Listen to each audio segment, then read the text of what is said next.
Stance on Insane Clown Posse. Those people. You don't have to take a stance on Insane Clown Posse. You just have to love them. Give it yeah, you just have to love it. Oh, hey everybody. Hey everybody. Today on The Pocket Dimension, which is this, what makes Daggerheart different? Who knows?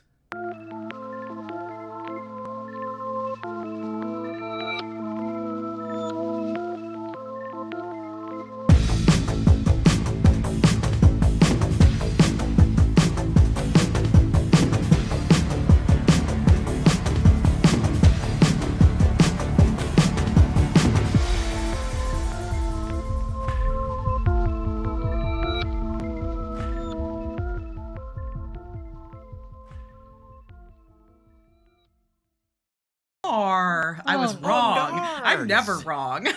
It never happens. Ooh. Chicken nuggets. Happy Friday. Happy Friday, friends. Welcome to the Pocket Dimension, which is our little talk show. The four friends get together and chat about all things TTRPG, which brings us joy, and hopefully you joy as well. My name is Matt. I am Allison. I am Evan. I'm Fitz. Yay! We did it so well. We did it. I know. Who do we have here? Pocket Change is back. Seth, thank you for kicking us off. Hey, Mike. Hey, Evan Bivens. Hey, Cozy Cassie. I'm mad at Cozy Cassie right now, y'all. Galaxy's here. Why are you mad at Cozy Cassie? She went to Florida this week. Oh. Spill the tea. Because you love Florida so much? No, actually, but she went to Universal and rode roads and got a butterbeer, and I'm like really jealous about it. Gotcha. That butterbeer does slap. I can't decide if I like the frozen versus the non-frozen better. Hang on. What does it taste like? Butterscotch. It's delicious. It's like, and so they have it in both thick? frozen. Well, they have a frozen version and then just like a drink version, just like a cold, cream soda kind of a situation. Mm-hmm. And effervescent? Yes. Yes. It's so good. It's so good. Sarah is here. Yeah. Galaxy's trying to put together an I'll Go to Universal in 48 days. Let's meet you there. Let's all go. Aw, fox it up. Hell yeah. I would go I think that like my meter for like how much I do or don't like people is would I go to Florida with or for you? I would go to Florida for Galaxy Fox. Yeah. Mm-hmm. Which part of Florida though? Because the part that has Disney World. Yeah. Okay. I will go. No, to that's not true. Jacksonville, Florida. Sorry if anybody from Jacksonville's watching. Sorry. I will go to St. Augustine. St. Augustine is lovely. It is. We're in dangerous territory talking about. I know. We better. I know. I'm just, guys. I'm an a-hole. Everybody knows it. That's okay. Bless everybody's hearts. I get to hate on Florida. I'm from Alabama. I feel like that gives me the right to hate on Florida and Mississippi. Sorry, it's the way it is. Georgia hates on me because I'm from Alabama. It's just one big web we all weave. Not this Georgian. Galaxy Fox, North Carolina is where Cozy Cassie and I are. Come see us. Evil Dead. Jacksonville, Florida, said Sarah Mobbs. Well, let's find a nice segue from Okay. Florida, and I think I found it. Okay. No, that's mean. Oh. Now we have to hear it. No, I was just gonna say that there are certain parts of the South. Now we are all from the South, so I feel like we can originally anyway. So we can dunk on the South. We can dunk on the South. Dunk. Yeah. But there are certain layers of the hell within D&D multiverse that could equate. She's going for it. She's going for it. I told you it was too mean, and I couldn't. Wow. I'm so okay. I'll see myself out. So you're equating Florida to Avernus. Yes. No. If anybody is watching from Florida, we bet you're a great human. Look, if you found this channel, you're a great human. Hey, hate the state, not the people. Yeah, hell yeah. So Daggerheart, you guys.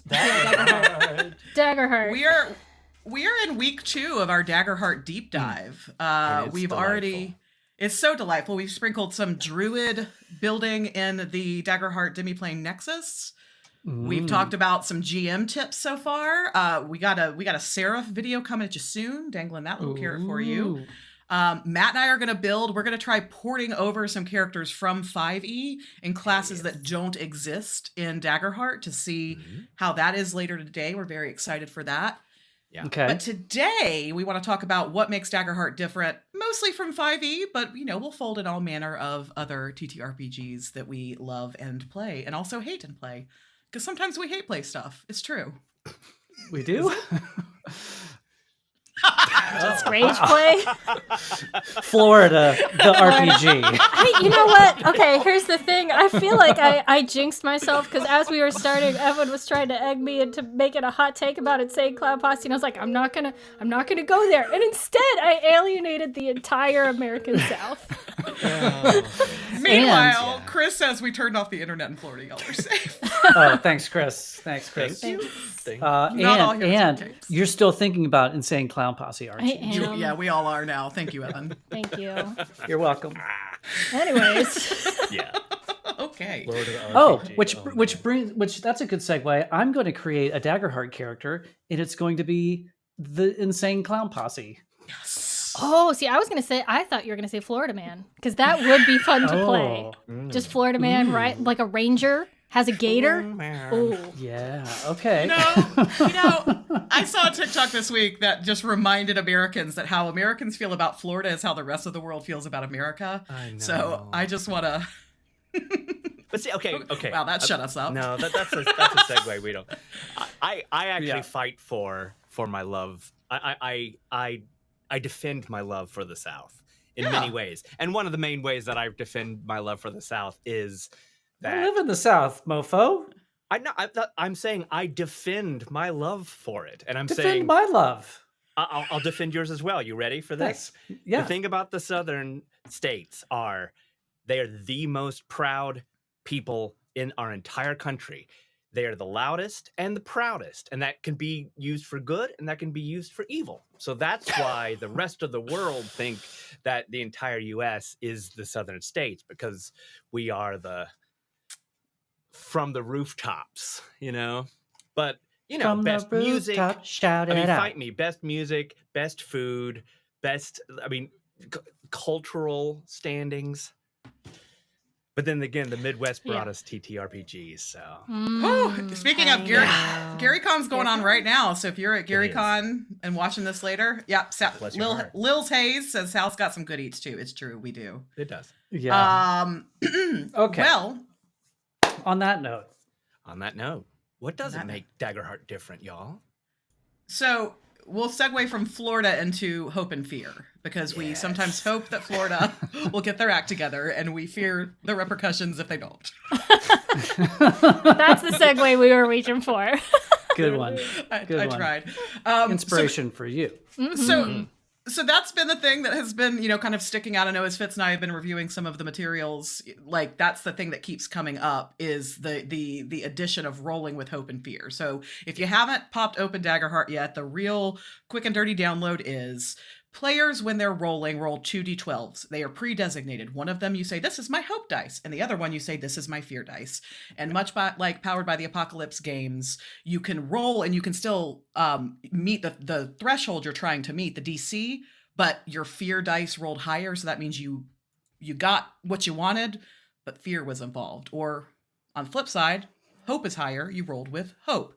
And so one of the big GM tips with that is to follow what your players give you. So if they make an attack, cast a spell, etc., and they roll with hope or fear, you ask them. You say, how does this make your character feel? Fearful. Mm-hmm. And what does that mean? What happens when your character is fearful? Hands shoot. And then of course with the GM collecting this fear and these fear points, it then becomes the job of the GM to disperse those fear points in combat situations and otherwise. I just watched. I love D&D Short so much. His whole thing. and he was the nicest guy at Gen Con. But he had a very, very interesting point, which I had not thought about. So he said the problem currently that he had with fear points is that as a GM, he ran out of complications. He ran out of. It was like I had so many that I didn't know what to do with them. I got challenge accepted, y'all. Yeah. So okay, it's going to be our GM. I cannot wait to see how much you punish us. Now, in advance, let me rewind us a little bit, and I will admit that I've not yet watched your GM tips video. AK, apologies. So treat me like a newborn babe, and I have finished the crit roll one shot, and so I watched them do a couple of different combats, and so I witnessed the fear points, like them rolling for fear, and then him getting a fear thing. And then him spinning them. I didn't quite understand the mechanics yet of it. So treat me like any other person who's never heard of Daggerheart, and walk me through some of those mechanics a little bit. Like you roll with fear, GM gets a fear point. Do they then have to spin that immediately, or they can hang on to it, or what? Tell me all about it. So first things first, I'd like to thank our paladin for coming to my rescue. I know. My honor and glory, calling out your blasphemy. I kid. Really, the star of that video is actually Fitz. Let's go ahead and all get clear on one thing first. Second of all, the way, from what I've consumed, I think we mentioned this, the playtest material is 370 something pages. So I'm devouring it as quickly as I can. Somebody in our Discord this week actually had a great idea for all of us who are interested in reading it to do some pairing and just go into a voice channel together and just read it. And then that way we have a group of people. So something's checking with somebody's mic. It's a tone. Mac, I think your mic is doing something. Yeah, robot distortion time. Robot Matt's here. Okay. I'll mute myself for now. So we're still devouring it, but what I can tell you, Evan, is when you move into combat, so one of the things that is the most different about Daggerheart is that it's an initiativeless combat. So we now, move in and the battle map goes down on the table. I'll be very interested, by the way, to play this virtually with y'all, because of course what's out there now acts as if everybody is sitting around a table together, which sadly won't be the case for us. I was just going to say, one of the best comments that I've seen pop up on one of our videos this week was about that. Let's see. Javelin Entertainment Works said, I feel like the lack of initiative for the combat will be the biggest issue for online or virtual play, particularly when you don't have cameras, when it is harder to see when people want to jump in. Yeah. I hadn't thought about the non-camera part, because I know a lot of people will play on Discord or something, just audio only. That's how we started out with Table Tale, the public games. It was just audio only. Yeah, because we're so used to each other. We've been playing D&D virtually for almost 4 years now. Actually, I think exactly 4 years next week. 4 years, yep. So we're used to the rhythm of watching and responding that way. So I'm not sure that it's going to be a problem for us, but it might be a problem for a group who doesn't play with cameras on. Yeah, exactly. Interesting. So, and it, from what I've not dived deeply enough into the Nexus to know fully, but I know that there are some great tools coming online every day with that for tracking purposes. And still, as a GM, I will plan on having the physical markers. So anyways, kind of backing up, battle map goes down. Evan, your character is ready to act. So you act, you take your turn, you do whatever you want. And we all kind of just have to trust that nobody's going to hog the show, that when Evan has done a reasonable amount of actions, that Fitz's character is going to be able to say, and now that you have cast Hold Person, I am going to do X, Y, Z. And it will just kind of go that way. So for every turn that you take, we're going to put a tracker, an action tracker, not an action tractor, Allison, on an action token on the action tracker, right? And you guys are going to keep going until one of you either fails or rolls with fear.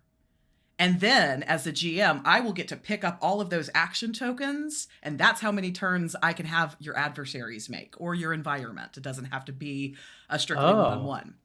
Oh, so if we keep rolling and we're like still super successful, that just means that you get to crush us down the line. Or maybe you get to crush me before I even take a turn.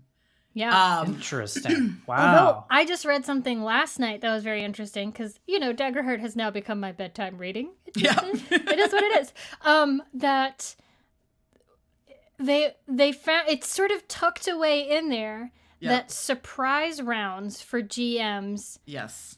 You can basically what you can do is if you have built up enough fear tokens that you're sort of hoarding is before your players have a chance to go, you can put down the action tracker.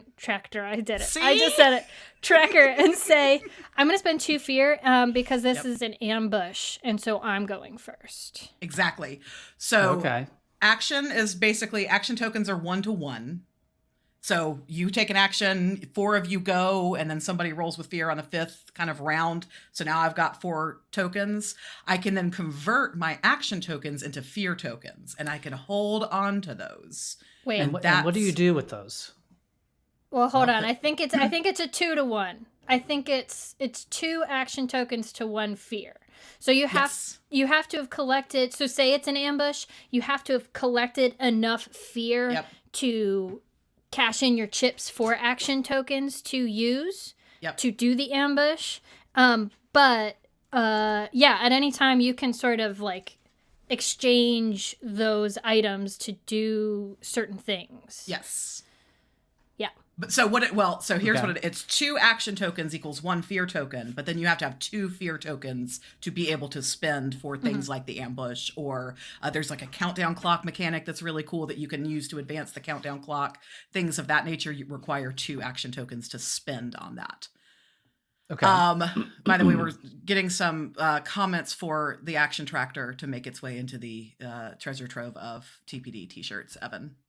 All aboard. Toot toot. Okay. Toot I toot. think Here comes our toot toot. when we play our Daggerheart live play, we're gonna have to have a land vehicle that is essentially a tractor for the party to ride. Instead of a cart, we just ride around in a little tractor. I'm taking notes. So let's Big Bro DM. One of the new friends in our Discord that I just mentioned, would it be evil or tactical for a DM to throw an easy encounter out there just to generate fear for a more deadly fight later down the line? Don't give away my secrets, Big Bro. That for those of you that have gotten to play with me, Matt, your mic, by the way, is still doing the garbled thing. For those of you that play with me know that one of my kind of like signature moves as a GM is I love to start any one shot, especially with some kind of encounter that's very, very low stakes, oftentimes very, very silly. And so I had that exact same thought that it might be fun to do these silly little fights up front to feed what I might want to do later in the one shot. I mean, I'm not drunk with power. It's fine. Does that help, Evan, or... Yes, definitely. I noticed but you can spend 1. So what, other than an ambush, like I noticed Matt Mercer say, okay, I'm going to spend a fear and do something, but it wasn't clear exactly what he could and couldn't do with those. That was when it wasn't his turn. So the GM is kind of lying in wait more or less until somebody either fails or rolls with fear. So again, if your party is popping off and you're able to kind of keep rolling with hope and having these, great turns, I might be sitting there twiddling my thumbs for a minute. But if I have fear tokens, that was what Matt was doing. You can jump in and say, okay, you know what? I'm going to take a turn right now. I don't like that you just hit me with that spell. I'm going to stab you. That's more or less what Matt was doing when he was trying. I did applaud what he was doing because I was kind of studying that one shot to get some tips for my own, and I loved that he was like very verbally calling out what he was doing, which isn't always the case on shows like Critical Role, where we all are so comfortable with each other in the story and things like that. So kudos to the Critical Role fam for. And correct me if I'm wrong, but I believe some of the monsters have like special features that you have to spend fear to trigger. Yeah. Right. Oh, like a legendary type of action? Yeah. Okay. Exactly. Yeah. Now, if you say you're afraid of an initiativeless combat, do you start like as a person, I'm afraid of not having initiative order? Do I start the combat with fear? Maybe emotionally, yes. Mechanically, no. Okay. And one, like, let's go ahead and do like a quick hand wave of everything to remind people watching this in March of 2024. This is still in beta. Mm-hmm. So, like, this is one of those things where, like, they're looking actively for feedback. So we're encouraging everybody, just like I'm encouraging everybody to have, like, the physical tokens, like, try it. Because, of course, anything different, like, I am hardwired to be like, nope, don't like it. It's different. Weird. Right. I'm going to push in fact, somebody called me out I had commented on a video, like, I'm already looking at the way that, say, DC 20 does initiative, which we all seem to really like, as, like, having in my back pocket. And it's like, but try it first, see. And so, that's what we're here to kind of encourage everybody to do. And if you don't like it, if it doesn't work, fill out the surveys and tell Darrington Press why. We're hearing an echo again, Matt. So yeah. It does. I think I said this last week, but I will say it again. I do think, and we haven't gotten into it yet. I did have the great fortune to play a little bit of Blades in the Dark, which I know has inspired Daggerheart to some degree, and that is also an initiativeless combat. We didn't get into any combat yet, so I don't know what that feels like. But it does feel like, through tabletop games or if you're doing start playing games or whatever, if you're in a group where you don't know everybody, you really have to set your table rules. Because how many times have you been, not to call anyone out personally, but how many times have you been in a game where you didn't know somebody and someone was just hogging everything? Yes. Like, it'll make X cards and the GM have to be really on top of having to kind of police that when there's somebody who's just not being respectful and letting everyone go. So I don't, obviously Blades in the Dark's been around forever, so this is not a new concept. I don't know. I'm so curious to jump into it and see how that feels. Well, I think, and there's two sides to this conversation as well, because Shane Andrews earlier said narratively satisfying, honestly, fear and action tokens basically boil down to the longer things go right, the worse they go wrong. So this works both for if you're in a rhythm and your party is really getting going, those action tokens are piling up on the tracker. And so the DM's going to have a bigger pool of resources to hit you back with.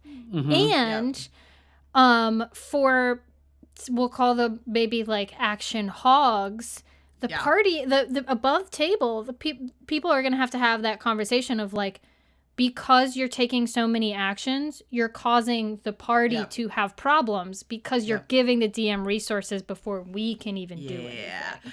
So I love this comment kind of on those same lines. No, it wasn't us. I wish it would have been, because I love it. Might have been y'all for that matter. Nope. Refer to initiative as anti-jerk protection. And said if you're not playing with jerks, then you should be able to make it work. We even got a little rhyme in that, which I love. Yeah, love that. And what this reminded me of, very similar to on last week's show, we were talking about our initial knee-jerk reaction to the system, right? And it was made very clear in reading through all the materials that this is a high magic, kind of high fantasy type of TTRPG. And we heard from Matt and Evan specifically, and Matt had made an excellent point about like there's a system for everyone, right? So if you want high magic, low magic, high fantasy, none at all, if you want to play, in something in space, like you can find whatever you want. If you want to be, Buffy's Scooby Gang, great.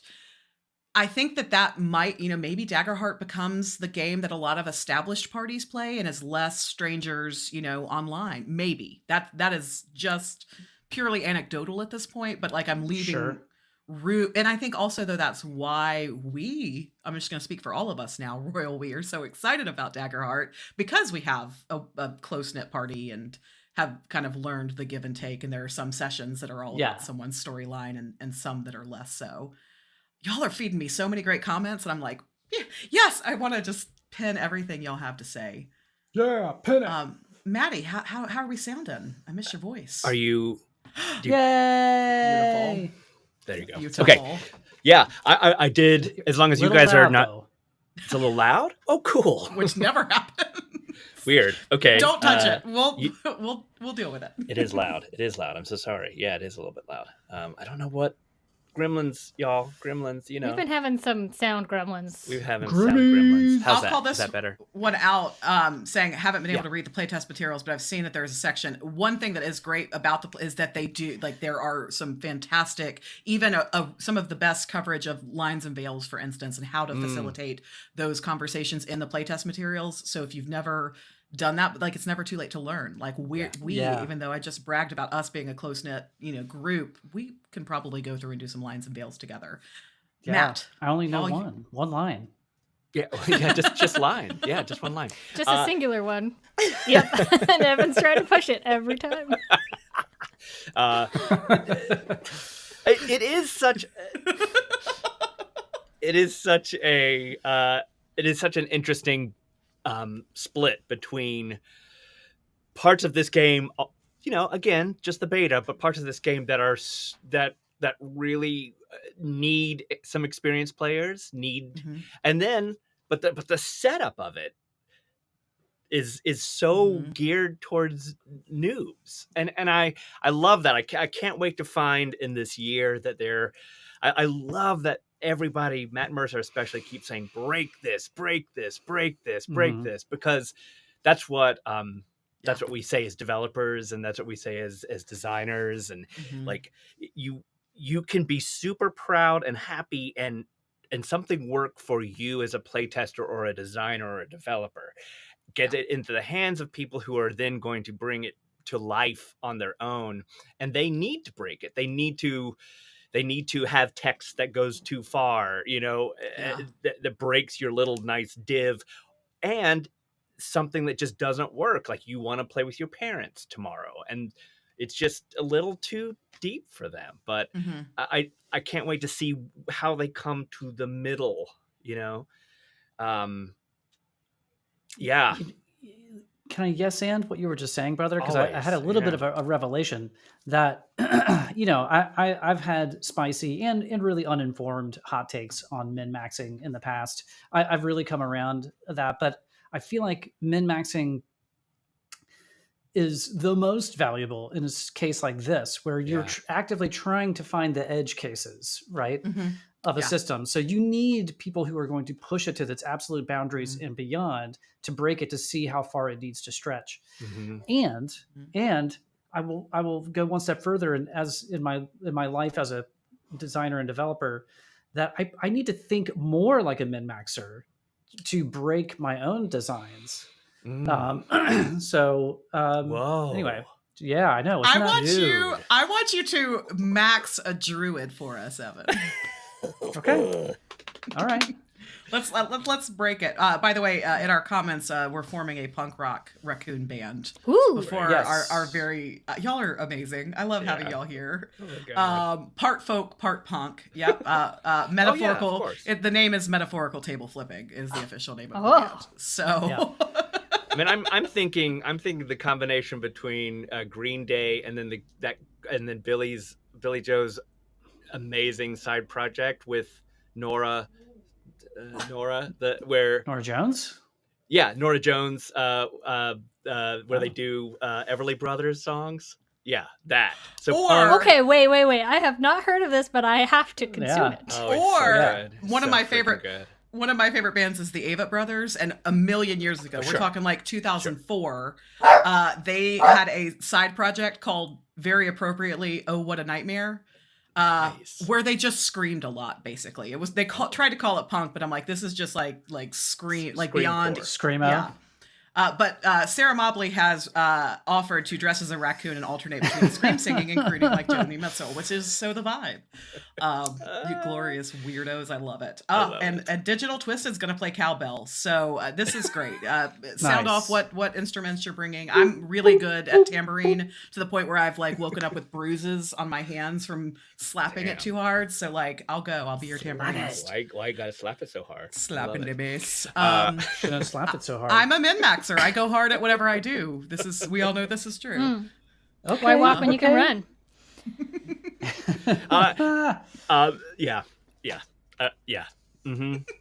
Towards this, it'll be the first raccoon punk band with a bassoon. Raccoon bassoon. Well, I always think. Another thing that D&D Shorts said, though, that is interesting about this fear, hope, fear kind of thing. In his first play, he says that he really does feel that at this moment, it is also a game. It is actually the anti Shattered Dark, in that there are so many ways to save your character. There's so many ways. So if you really are building a lifer, you're building a character that you want to keep going, because he said that there are a lot of ways out of death, and which we talked about last time, and I fully approve of. It's both opinionated, but also, if the idea of death triggers you, then there are ways around it. I think it's pretty cool. Yeah. Well, and there's an interesting way that they've set it up, because I want to segue us and have another discussion about the cards, because people feel some kind of way about it. But what I'll say to get us there is that I think, also speaking about min-maxing, what's interesting here is that I've noticed, having built a number of characters now, that it feels so much more like you're maxing in on character development, if that makes any sense at all, rather than like, I mean, I'm sure you can tinker with Daggerheart to be like, that's 4,000 points of damage and I'm invincible. You could do that, sure. But like, you're going to get the best, most fun character by choosing the different flavor options from the different cards and things like that to narrow in on the character itself as a character rather than what they can do, because those two things feel very married in this system. Yeah. I feel that too. Dance us into the card talk. Oh yeah. Because I've seen some spicy opinions. People either feel strongly or they don't know how to feel about it and are confused. I'm one of the people that don't know how to feel about it. I'm kind of confused. I like it, but also maybe do I like it? I don't know. Yeah. So I put a poll out. I have thoughts too. Yeah. Yeah, I think everybody has thoughts, and this is interesting. That I asked our community what they think about the cards. Do they like having a deck of cards in a TTRPG or not? And it was actually about 50% of the people who responded said that they love it. But we did get some very interesting comments around it as well. And I've seen a lot of really good discourse happening both on YouTube and in Discord, ours and otherwise, that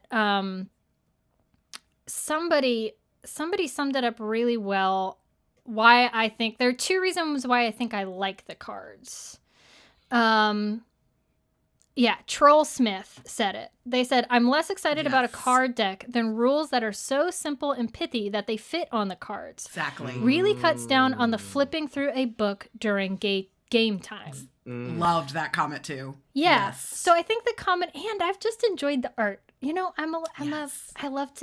some art. Just give it to me. And they've made it clear they have just scratched the surface with the art. Like each card is going to be different once we make it all the way through the open beta, which I'm like, so. Yep. Just like that. Like what? Yep. You want to? So pretty.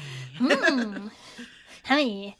But yeah, it feels, and Galaxy just said it too, it feels more like a board game as well. But like, it feels like we're taking an element of board games, like a tactile experience you get with that, and adding it to a TTRPG, and that the card is a very simple thing with lovely art on it that you exchange. Once you get to higher levels, you can switch out your domain decks with that mechanic. So like, I don't know, it could become tinkery. There could be too many things, because we already have dice, right? So like, I'm already kind of a hoarder there. So like, you add cards to the table, is it just going to get cluttered, or I don't know. Now, I've seen at the tabletop role playing store, you can buy, packs of spell cards. That's true. For for 5e or whatever, so you can have. I guess you could just pick out your stuff and you just have your things, and it's right there. It's and they don't have character art on it or anything like that. It's fairly basic, but does cut down. I imagine on flipping through a book and all of those kind of pain points. So I don't know if it was inspired by that. I don't know how many people use that. Yeah, I don't ever play spellcasters, so I'd never even think about it. I will say on D&D Beyond, part of why I haven't wanted to dip into spellcasting is the management of your spells in D&D Beyond is the UX of it is not great to me. So it's just too much for me to think about. If that was a better experience, maybe I would be. And I don't know what the Daggerheart, the Nexus version, if they have a better way of handling that digitally. That's my question too. Yeah. I want there to be both, like, because sometimes cards can feel like a money grab, and that's what I've seen some of the negative comments around. Oh, so you're just getting us to buy more shit. But it's also, people that there's going to be third party stuff and people producing their own things, and so that it leaves that window open, I assume. I mean, I don't know how open their system will be. Like, can people publish and make money off of add-ons like that? But they shouldn't I mean, they? Since this is all a reaction to the OGL, like, I have to imagine that Darrington Press, I don't know anything, but I hope that I did look in. I did. I looked into it. They said not right now. They said we're in beta. Please don't make third-party material right now because we don't want you to, like, put in the hard work now and then have it not work later. Yeah. So to me, that reads, when it comes out later, yes, please. Yeah. Okay. Cool. I mean, I have to imagine that coming out with their own game system was part and parcel reaction to the OGL, so I would be shocked it's in our show notes. We are not sponsored by Darrington Press. We do not know anything. This is not inside information. Yeah. But yeah, I would be shocked personally as a human being, non-spokesperson. And I might push, like, the money grab thing. I might actually push back against that because that's possibly true unless it comes, like, if you just buy it and it comes with the deck, then great. If it's a separate thing, maybe. But what maybe could cut down on the cost of adding to your game later is if you just have to buy a deck of, like, say 10 expansion cards instead of, like, right now with D&D, you're spending $29 to $50 every time a new book comes out because you're buying the whole new book of stuff. Whereas maybe in the future, if they build out expansions, if you're only playing, if you're playing a druid, oh, look, they just came out with a, Sage and Arcana expansion, or there's expansions. Oh, I'm just going to buy the Sage and Arcana decks. Yeah. I think that's a little cynical to presume that that's a money grab. Yeah, I agree. I mean, it exists now. I mean, that you can, D&D Beyond will allow you to break apart a book, and if you really need that one character, you can do that. And I have never minded that. I usually end up buying the whole book anyway, and I know that there are going to be what I think they'll probably do, because I genuinely think these are nice people. I really, really think Darrington and Critical Role, they are looking out for the players and for the people. I bet they'll have ways to spend a couple of dollars on a digital version, and then the people who want to collect these gorgeous gold embossed cards, they will buy those cards. People will buy them, and they will be worth it. They will be worth the money. Beetle and Grimm is salivating right now. Oh, for sure. Beetle and Grimm is salivating, and there's precedent for it because they've done that with a lot of their art books, with some of the comics. They've done sort of the, like, here, you can have just the regular one, or if you do want the zhuzhed up crazy ass version, here's the $100 one. Solid gold bricks. Exactly. So, like, whale bones. If we know anything about Laura Bailey, her merchandising mind is probably going absolutely batshit crazy. Yeah. So. And if you know what though? Here's the other thing. If you don't like the cards, Nexus is on it, y'all. Yeah. Nexus is on it. It is wild. Yeah, they're becoming the heroes. One of the heroes I like of this. to touch Yeah, I like to touch it. Well, and let's so we've definitely covered exactly. We've covered the like pretty, like having the collector's items, but there are like gameplay mechanics to the cards. We're not there yet because a lot of people are jumping in at level 1, 2. Right. But you have both what's called your loadout, which is like the active cards in play, and then you have your vault. Yep. Mm-hmm. And between level ups, you can get new you can change things out. Much like as you level up with spells, you can swap 1 or 2 spell slots out. So there is like a mechanical benefit when you're playing to like have the card like in your loadout versus in your vault. And I think you can spend hope to, if you're like mid combat and you want to swap out a card, you can spend some amount of hope and do that on the fly. I don't think so. I think it's stress. Well, and each card stress, has a stress cost up in the corner. So it will, you can, but if you're like in a situation and you go, so it combats the issue that we have now of, particularly with daily, I was having an existential crisis this week. Talk about D&D Beyond and spells. I was having a crisis when we long rested, picking my spells for the day because the UX isn't great. I'm scrolling through this, giant list all the way to 6th level, trying to pick my shit. It feels bad. And then the reason that I get so about it is because once you pick, you're locked in. But with the cards, you can spend this other resource to switch something out if you really need to or really want to. Like you wish you had packed Speak with Dead and instead you had packed Locate Creature. And you're like, well, this is stupid. I'm going to spend a stress and swap these.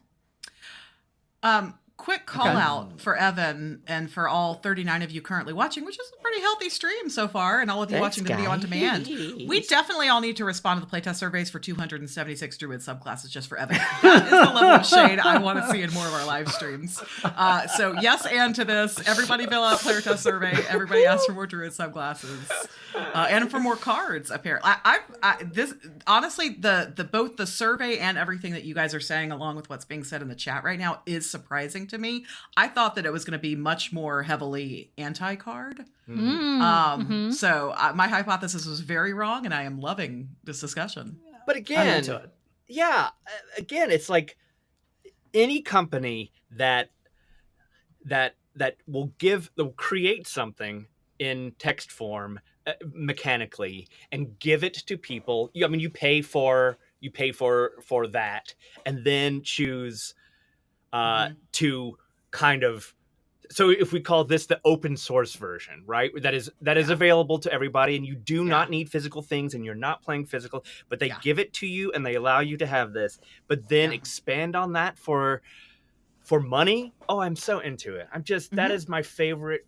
company. The people who are smart enough to expound upon the thing that they are already, it is a part of the game. You're not losing out. Like Magic the Gathering, the number one reason I have never gotten into it is I know from multiple people have told me, if you do not physically have this card, I could be wrong now. Please attack me, Magic people. But come at me, gentlemen. But like I know that you have to have special cards that cost a lot of money sometimes. I'm just afraid of that. I don't. Yeah. So to give me the choice is amazing. It's not just that. I mean, I think Magic also gets a lot of slack for being a money grab in that they're just constantly churning out new cards, new decks, new versions. Like it does feel like, and yes, there are very, very rare cards that can kill everybody. There's a lot to that. And people love Magic, but there's a lot of that does feel like a money grab. This doesn't have that vibe to me. It really feels like the spirit of this is your dice are your tactile element at your table, and a pen and paper if you're rolling that way. Yeah. Here's just another cool tactile element at the table that you can both feel with your hand and enjoy with your eyes. And who was it? Was it Digital who said that? And also it's just a nice little concise thing. Keep it nice and tight on a little card. You know what's up. For me, that's for my neurospiciness. Yeah. I will go ahead and say right now, with cards for our Daggerheart one shot, I've already rolled up a character, but I'll roll up a new one, and it will be a druid. Okay. Yo. Okay, you guys. I'm saying it here. I'm saying it now. It's official. Oh, now what am I going to play? I say Fitz is going to play Druid buddies? What's wrong with 2 druids? Yeah, exactly. What's wrong with 2 druids? What's wrong with 2 druids? Evan is a changed man right before our very eyes, and I am here for it. It makes my heart Can we be twinsies? Yes. Ooh. Can we be conjoined twinsies? Actually, potentially, because I have an idea. Oh, okay. God. I'll see you on the flip side. We're going to talk. Yeah. But cards will help someone like my wife get into it because it then becomes, it then absolutely becomes more like a board game. It really, like, there's no hunting. There's no, I mean, 400-page book definitely doesn't, she doesn't need that. Definitely doesn't. It'll create a bridge for the board game lovers into TTRPGs, I think. Yeah. Because it gives them something that they're familiar with. And also, we've had some, thank you guys. We got our super chats back on this week, and we've had a number of people dropping us some pocket change. Yeah. So much appreciated. Thank you. That's so a little much. more than pocket change. Digital. I know. Yeah. Digital twisted. Is that because of Evan's announcement of druidness? That is really very, very kind of you. Seriously. Yes. I'm inspired. And I mean, he's given us a great character to build. Pair character riding a firework rocket disappearing before bursting into the night sky. What? Hey, I play that any old day. Did you know that pears are my favorite fruit? Are they? I mean, Oh, yeah. Know that? Bosque pears. Okay. Sarah's finest already pair. renamed pocket change druid dollars. Yes, it's happening. The druids, we are reclaiming. Oh man! Once again, we've devolved. But yeah, I am very excited at how excited we all are, and I can't wait. I just want to you, play Matt, right this minute. I know. Okay, so It looks so good. I have. Can I offer up an observation from watching the one shot? Always. Yes. I noticed there's a lot of math happening at the table Yeah. because you're rolling not just one dice but two, your duality dice plus modifiers, and it's oftentimes multiple modifiers depending on if you're using your experience or whatever. So I felt like it just dragged the tempo down just a touch because you're like, oh yeah, I've got to, for me, if you're wonderful at math, you can glance at your D12s and know the answer immediately. For me, I have to count on my fingers. I'll be using my fingers. Yeah. Buffering. Yeah. So I wondered, I could really see how Nexus would be the preferred, rolling digital dice would be preferred for me and parties, especially at distance parties, where just to keep the pace of the game up, where you're not like, oh yeah, everyone's trying to figure that out. Thoughts? I think in the beta, correct me if I'm wrong, because they keep Internet. They do mention quite a bit in the instructions for like rolling duality dice to have like they call it like character tokens or something like that, where I think they're encouraging you to have marbles or beads or something. Where what are those? That's a part it's those modifier. It's those. So you're like, okay, so if I'm building my pile of dice that I'm going to roll with, okay, I got my 2d12s. Okay, I'm going to add my experience that is hold me closer, spore dancer. So I'm going to grab 2 marbles for that. I'm going to grab 1 marble for my presence, and then you roll with all those and add it up. Yeah. I think for some folks who have trouble with the and like the flow chart of adding things, interesting, that could help. To me, that feels like one extra step, so I probably wouldn't do it. But I think it would be helpful for people who get confused by like remembering the flow chart of where all the numbers that I want are on my sheet. like you were describing. If you watch the Spencer Matt Mercer like intro to Daggerheart video that came out the day that the open beta dropped, they were actually showing their dice tray, like throwing what John just said, a token in. So like they're picking up their 2 D12s and then they're like, and because I'm rolling with experience, they throw it all in and then they go 7, 8, 9, 10 plus 1 on the token. Okay, 11. That's fun. That's fun. That's fun. Okay. So that and another so I way think to that's monetize. I like that. I do appreciate that. Yeah, I do. Yeah, I think it's cool. So I mean, I think I was planning on having a little bit of a conversation with everybody on Sunday at our session 0. More on that in a second. About like what we all need to kind of bring to the table when we play, because it'll be important for me to have the action and fear. It'll be important for you guys to have your experience tokens and otherwise to give us the visual cues as we roll. Until it's a more seamless digital for those who would prefer digital. What are you guys going to use as your tokens? Fidget spinners. Yeah. Those are big. Aren't those big? Yeah, those are I know. clunky. I haven't figured it out yet. It's going to be dangerous in Matt's office. You know what? You gave me a great idea, though. We were talking about props as I sit here. I've got 4 sets of dice within, like, right in front of me. I've got a Taroka deck. So clearly I am somebody who likes her props. They sell really adorable little mini tarot decks. Chicken nuggets, that's it. I'm sorry. I'm just going to throw chicken nuggets. And frozen. Salt. So I mean, by the I end, was- they'll get I was going to say I'll use salt licorice and just eat them when I'm done. Wait. It'll be like in elementary school when you learned how to count using M&Ms. You just throw your M&Ms into the pile and then you have a snack when you eat it. Evan will use Skittles. Just kidding. Evan will not use Skittles. Oh, Sorry. no. Sorry. Oh, Evan doesn't. Evan does not like Skittles as much as he does not like Matt. fruits. That's a That's line. a line. That's a line. I'm sorry. Brother, I'm sorry. Yes. But Fitz, side note, and totally off topic. Did Yeah. you just say that you enjoyed the salt licorice? You Yeah. liked the...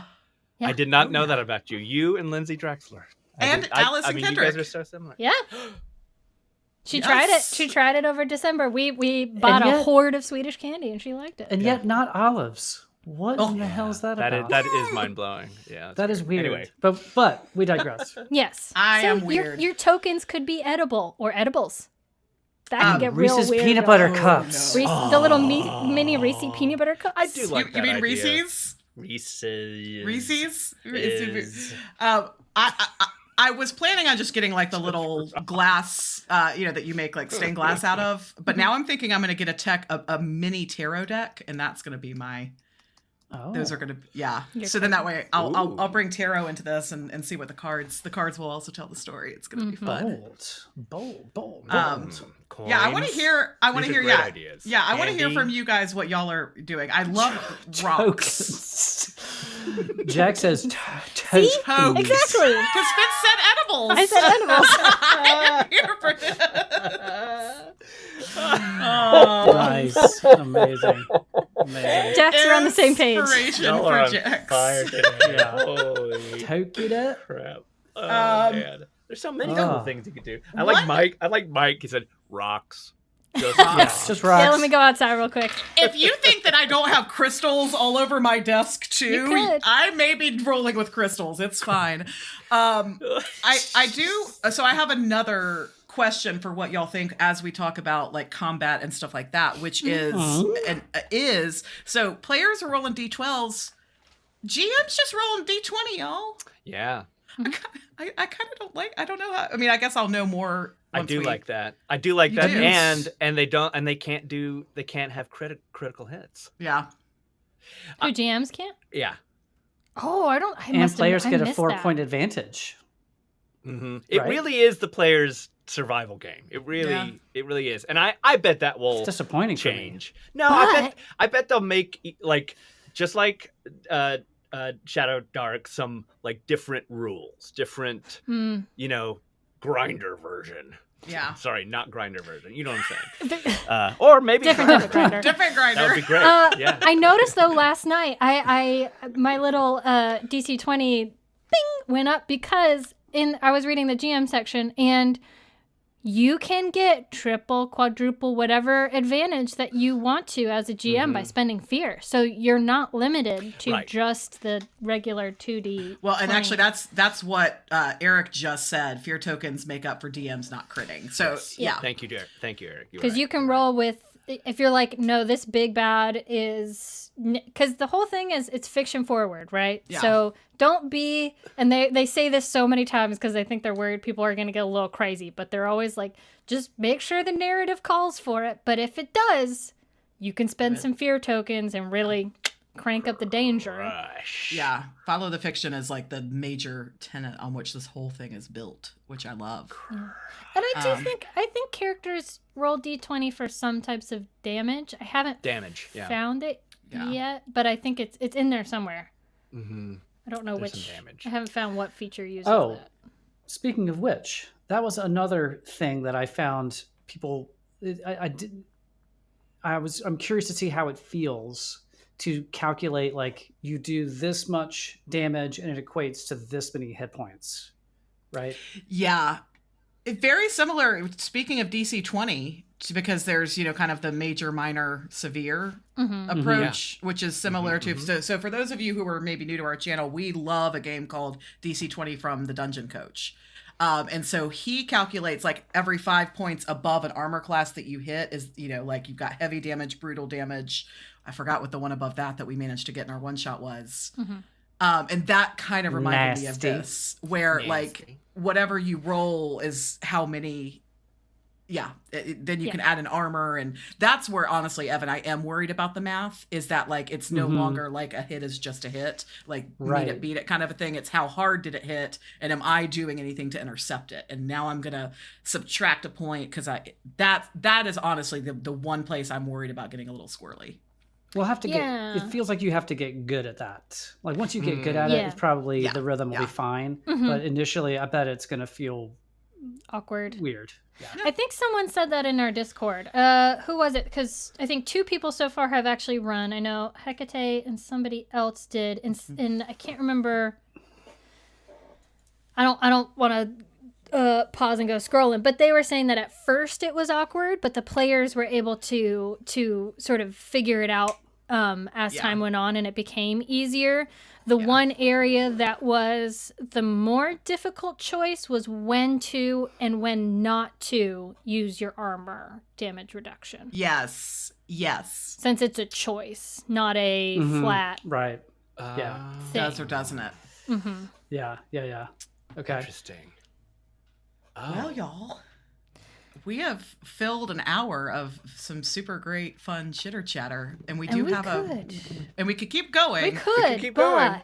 But we have a fun game. We do. That we'd like inspired by the Critical Role crew that we'd like to now play. If y'all will indulge us, shall we? Let's shall. Here's what we're going to be playing.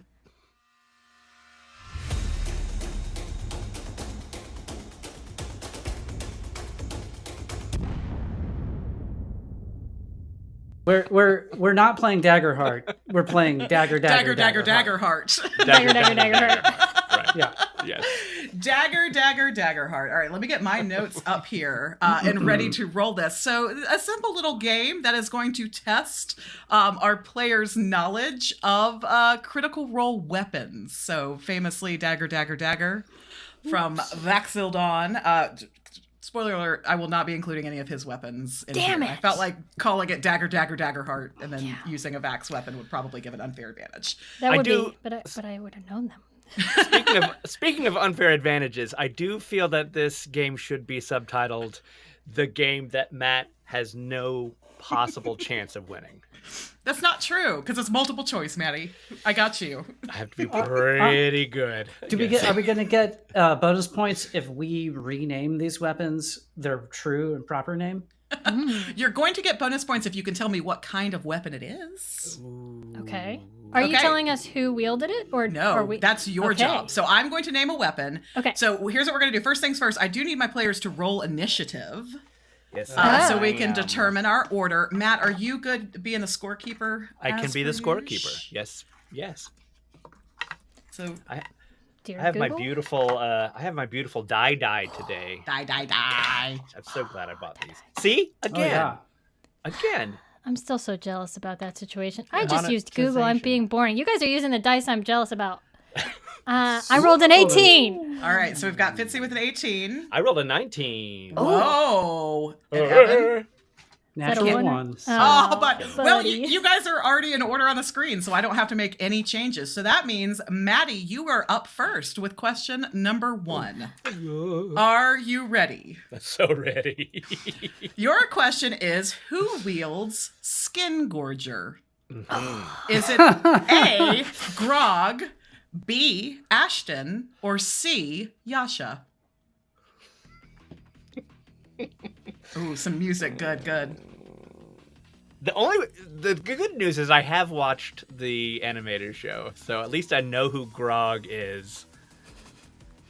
I don't really know who Yasha is. I'm going to say...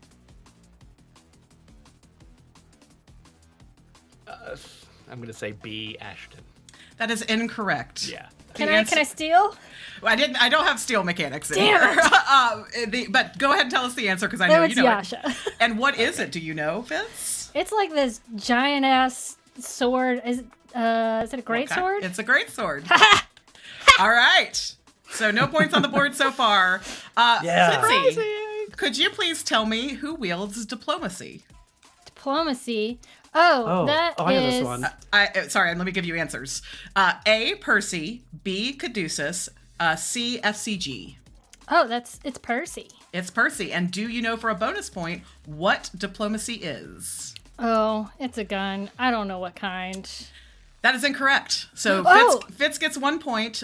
Diplomacy is a gauntlet that stores electric charges and does 3d6 lightning damages that he wields on his left hand. That's right. I forgot about that. And by the way, the chat, y'all are welcome to weigh in because we're on a delay, so our players won't see it anyways. All right, 1 point on the board. Coming up at the end of round 1. Evan, your question is, who wields Seedling? Is it A, Pike, B, Orem, or C, Caduceus? It's Orem. It's Orem. And can you tell me what... It's a short sword. 2 points for Evan. Oh, damn. I like this game. All right, good. I'm glad. Coming up on round 2. All right, Maddie, I believe in you for this one. You got this. I want to know, and this one, I didn't mean for it to be a trick question, so I'm going to give you a clarifying clue. I want to know the current owner of the Gambler's Blade. Is it A, Dorian, B, Chetney, or C, Ashton? Go for Ashton again. Dorian, see? Yay! Really? It's Dorian is the current owner of the Gambler's Blade. And amazing. Can you tell me what... Dorian Storm started in Exandria Unlimited, Unlimited, and was in the first part of Bell's Hells. That's right. Can you tell me what kind of weapon the Gambler's Blade is? It is a dagger. It is incorrect. It is a rapier. Okay. But go ahead and give yourself a point, pretty please, Matt. Wow. Fitz, Thanks, I love everybody. that you are getting this one. Fitzy, tell me, who wields Fluffernutter? Oh. This is a trick question. A, yes, Scanlan. it is. B, not. C, FCG. It is not and Jester, and it is a combo move that blows up with throwing some black powder, and then which spell does she use to knock that off? I can't remember, but it's a combo move. And so what kind of weapon is it? I guess improvised, technically. It's a bomb. It's a bomb. Yeah. It's a bomb. So 1 more point for Fitz. Hey, don't I get 2? No, because the answer was, it's technically not, even though it is a combo made by Jester and Not. Oh, but damn. Okay, look, we're getting real. I feel like I should. I said black powder and improvise, but fine, Right, move on. Well, look, I am a benevolent GM. Knock gets up to 3 for me, Maddie. Thank you. You have stated your case, and you have inspired and influenced me. Thank you. Evan. Yeah. Fenthras, wielded by A, Vax, B, Vex, C, Veth. Vinthras. There's a Vinthras is. There's so many V's. Vax is the rogue. Vex is the ranger. It's Vex, and it's a bow. Okay. It's her vestige of divergence. Okay, so your answer is correct. What kind of bow? It's a long bow. Yep. Oh, okay. All right, Wow. and a vestige of divergence. So, 2 points for Evan, please. Oh, Come on now. All right, so heading into round Test 3, me. we've got 1 point for Maddie, we've got 3 points for Fitz, and we've got 4 points for Evan. Round 3, are we ready to go? All right, Matt. Summer's Dance.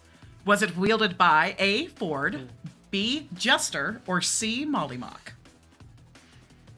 Ooh, Mollymock. Ding, ding, ding, ding, ding, ding, ding, ding, ding. Really? That is correct. Would you like to Yes. guess what kind of weapon it is? Let's see. It's got to be something cool. Is it a whip? It is not a whip, but that's a great answer. That is a great guess. Yeah. They could do, Fitz or Evan, do y'all know? Not for Yes, the steal, just I do. to answer I it. do. Yes, I knew It's you know it. scimitars. It's a scimitar.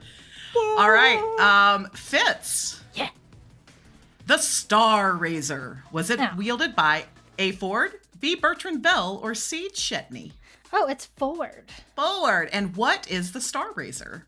Oh, it's a sword. What kind of sword is it? I want to say it's a long sword. Well, That is- technically it's the falchion too, right? Or no. No.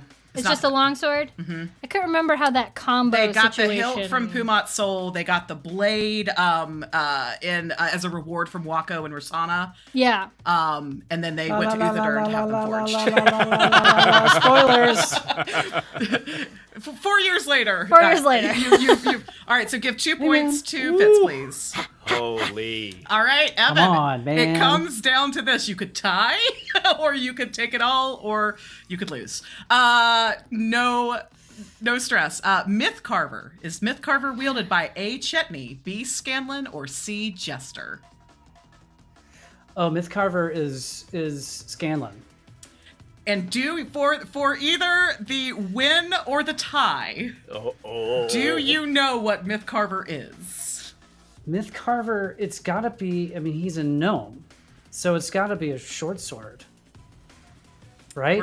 It's either short sword or could be a rapier. It might be a Final answer? rapier. I'm gonna go with rapier. That is incorrect. It is a long sword. What? Yeah! So Fitz and Evan are tied. Give Evan 1 point for getting Scanlan right. And I'm just going to have we're just going to have to go visually. I'm going to ask a question, and I want you to, when you know the answer, Okay. I want you to raise your hand. Okay.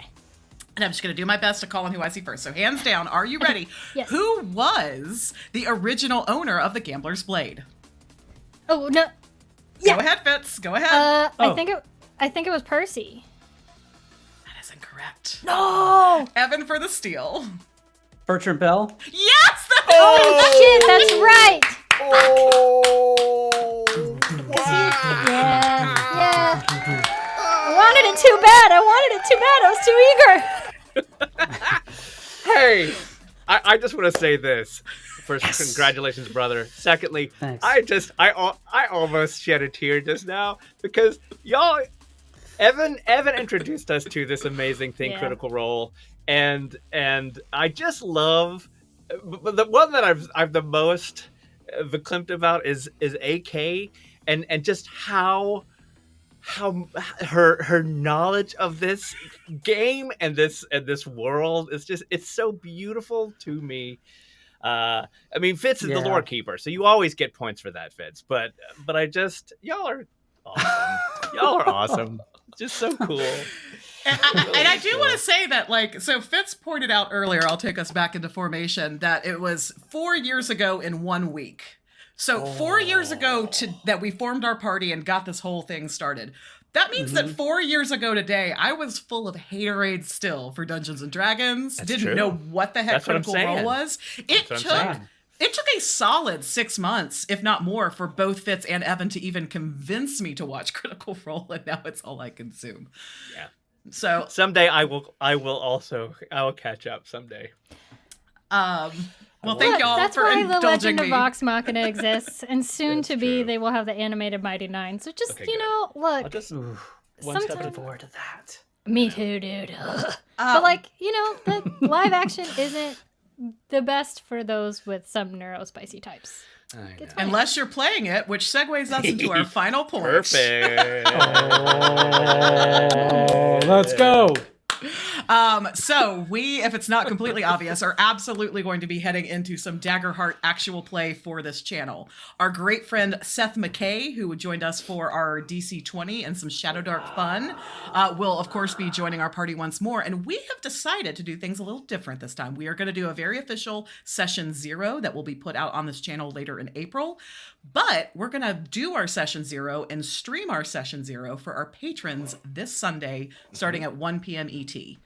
So our patrons will get a special little link that they can come join in the chat and watch the chaos unfold as our 4 fabulous players make their decisions about who they will be playing in this one shot. I'm so excited. Yes. Two druids. Hey!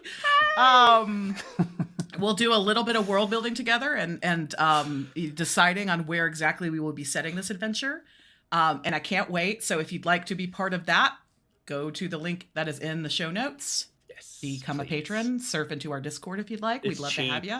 Cheap. Yeah, you can cheap get them for and good. $2. And it really does keep the lights on. Cheap and good, Truly. just like us. The Yeah. Pocket Dimension story. I love it. And you'll get to see AK as the GM, which is phenomenal. I have some mighty big shoes to fill. Riding in on the AK's a coattails fantastic of Magic GM. Events. Yeah, you're a AK kick-ass. is a fantastic GM, and Yeah. I'm looking forward to that very much. Amen. We're gonna have some fun. So so session Fun. 0 for patrons this Sunday out on the channel sometime in the future. Party kill. And then we will move into our session 1 and put it out on the channel. Maybe even much like we did with DC 20, where we might do like a live premiere of the first part where From we the bathtub. from the bathtub, where we can Why chat not? with you. I think yeah. Galaxy Fox is asking to help out with character creation. Is that right? Do I have that right, GF? Galaxy, No- if no- you could just no work on argument being here. a little bit more excited. Just like a scout. just like bring it up just like a notch. I That know. would be great. I'm so excited. I'm so excited about all of this. I'm so excited. We have, as we keep saying, like we've been consuming a lot of this Daggerheart stuff, but it barely scratched the surface. So I know. Yeah. There's so much. You know, I just realized something. My brain took a minute to buffer that we're cheap and good. We're the dollar slice of TTRPG channels. The the dollar. late night dollar inspiration slice. for you. Yes.